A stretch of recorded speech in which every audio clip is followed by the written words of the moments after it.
I'll give a short overview of how we think of using AI when it comes to illicit activity, criminal activity, et cetera. And the overall theme of this research that I'm doing, there's a basic central question here is that how do we balance AI's efficiency with human values and dignity? When it comes to detecting illicit activity, there is a wide spectrum of these activities that goes on.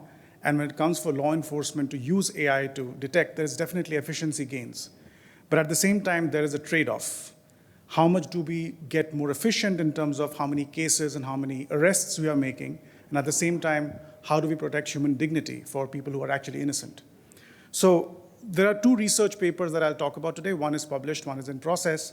The one that is published looks at how do we make systems that have AI and humans better at detecting illicit activity. The context here is human trafficking.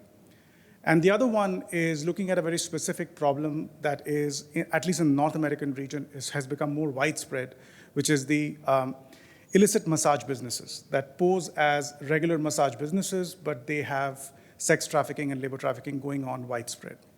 So let me start with the first one, which is the published paper, where the research question that we're looking at is how should imperfect resources, which is humans with biases and systems with biases paired together, how should they be allocated to areas so that you can minimize errors in detecting human trafficking?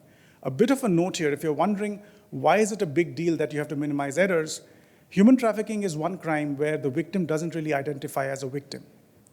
So if you look into the cases of human traffickers and trafficking victims, and if you actually go to these interviews, victims often say that I was here for a job. I was getting paid. What's the harm? However, they are being exploited not just through labor, but through sex trafficking, et cetera. And the victims won't really want to identify. So if you think of it in terms of a data, there's no clear true positive or a true negative here.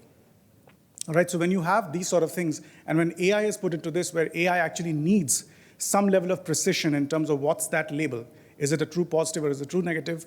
If the AI doesn't know that, you won't get clean results. So that's the basic problem we're dealing with here. So I'll not go through the exact framework here, but we have a framework called DTRAP, where what we do is we take the output from the AI system or from humans and AIs put together, and we try to see if we can have a filter that improvises how we allocate resources. We have a couple of different models that we do, but what this led to was this article in Fast Company where me and one of my co-authors reasoned that there is an opportunity here to use AI in actually targeting improved human trafficking detection. What came out of that was basically threefold. One is there is a huge onus on the stakeholders, which is the businesses that employ these victims and they don't know that they are victims, and the law enforcement. When it comes to them, there is a huge onus on them to figure out what their data tells them. So one of the big revelations from our research was even when it comes to satellite-based detection of fishing vessels, which are one of the biggest sources of human trafficking, satellites don't really know what's going on in that vessel. All they can go on is what those patterns of those vessels are over the sea. So therefore, when you don't have, as in the AI doesn't really have data enough, when it comes to improvising detection, the stakeholders have to step in and provide more context and nuance. And then we found out was that there is a triangular relationship here, which is businesses, NGOs, and researchers like us have to step in to figure out what should be that context, how clean can that context be for AI to train on it and become better at detection. So that was the part which was published, that's done, and it sort of received a lot of attention. What we're doing now is trying to see if we can go big picture, and when it comes to picture, it's basically graphs. If we can look at improvising the prediction as well as proactive detection of illicit massage businesses being set up across the US and Canada. So the central question is, and again, just for context, illicit massage businesses don't really announce themselves as illicit. They're regular businesses in regular shops, malls, and very typical neighborhoods that you won't really associate with illicit activity. But what happens there is law enforcement is always reactive rather than proactive. They react to some licenses being expired rather than to the actual crime of sex trafficking and labor trafficking. So the question here is, how can we use AI to make it proactive rather than reactive? So what we do there is we look at graph neural networks, where what we are basically doing is trying to figure out if we can put a map or a graph of an entire city where the nodes are these illicit massage businesses, and if we have information on those explicit people who run these businesses and their connections to all the other businesses in the city, if we have a huge graph like this, and we look at the graph evolution over time, can we predict how it will evolve in the future? Now, what is the components of these? So we have staff mobility that we can know as to how each staff was placed at each of these locations. We have address reuse, coordinate ad surges. All is to say that what we do is we create a dynamic network of a city itself, where the nodes are just these businesses. And we try to predict that if we have past data on arrests of these businesses, can we predict the future? In terms of if there's anything else set up in the future, can we predict that it will be arrested or not? We do come up with very promising results, where we are actually performing much better than the standard.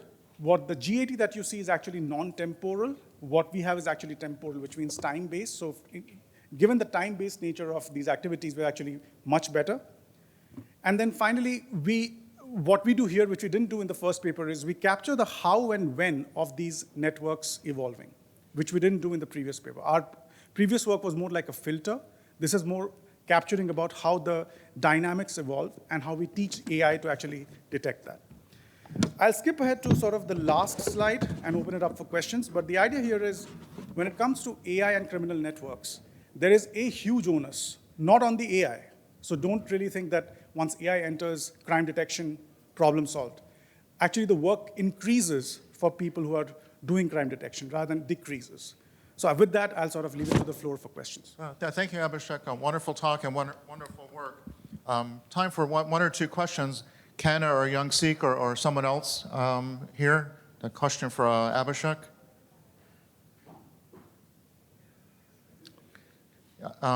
Ken, please. Okay, thank you. Actually, you just mentioned about if a human bias combined with the citizen bias. It's like if you ask the AI which kind of woman is very beautiful, then you will come from the data that it used to be. Yeah. But that's a human's bias, so this AI will say, oh, this kind of woman is very beautiful. But when we want to correct this bias, we will interfere the decision of this AI. But then this kind of the interfere will make a break that the other person could interfere and to inject in the back data or back the decision. So how could we prevent this kind of abuse of this AI? That's a great point. And that is always, and that's why I said at the last that actually the work for the law enforcement stakeholders increases. There is always a security risk of somebody trying to hack into the data process, trying to meddle with the data, poison the data, as they say. So there is always a risk. There are no guardrails. There is no magic wand. What can be done and what is being done in various contexts is something called adversarial training of these AIs, where you specifically train them with malicious data to see how well they are performing. And once you get that result, you try to feed that back into the system and say, this was malicious, this was not correct, this was intentionally fed to improve, and then you see the AI. But to be very honest, yes, that is the biggest risk of AI. Like you rightly pointed out, we don't have guardrails of what data is getting fed into the system, who is getting to feed data itself, those sort of authority positions, et cetera. It's all a human job. And that's why I said work for humans will increase and has increased in some measure if AI is brought into criminal detection. But that's a great point. Thank you so much. Okay. Two quick questions. One, if you were building a classifier, or it's an aspect of your work, a classifier between a massage parlor that was illicit activity and those that don't, what would be some of the explainability type aspects that you would look for?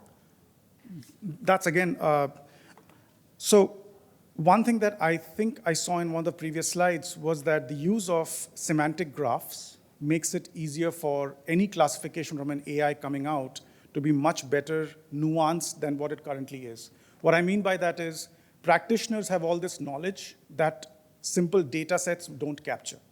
And so for that to happen, you can have semantic graphs that stand in the middle of classification action and data getting trained, saying that if you generate this classification, try to understand what's the context of that classification. So if you're classifying a massage business as illegal, what are the contexts of this massage business? The semantic graph will sort of tell you that this is the context, and then maybe that classification might not be correct or might be correct. So that layer itself would provide one level of security, but at the same time, ability for the humans to make sure the AI follows the path that they want it to, rather than the AI just running wild with everything and giving you, it's seeming like a magic ball, but it's not really that. So. Okay, thank you. And last question, so if or when you commercialize this, who would be the target customers, or what set of target customers would you look for or at? We are already in talks with, because one of my co-authors is from Colorado, Colorado State University. We are already in talks with Fort Collins Police Department to see if we can have them pilot run this on a few of their cases and see if they are happy with the tool. But mostly law enforcement in any size and shape, be it county level, city level, or even federal level, they would be the main people who might use this to be more proactive. And contexts can change. So this is for massage businesses.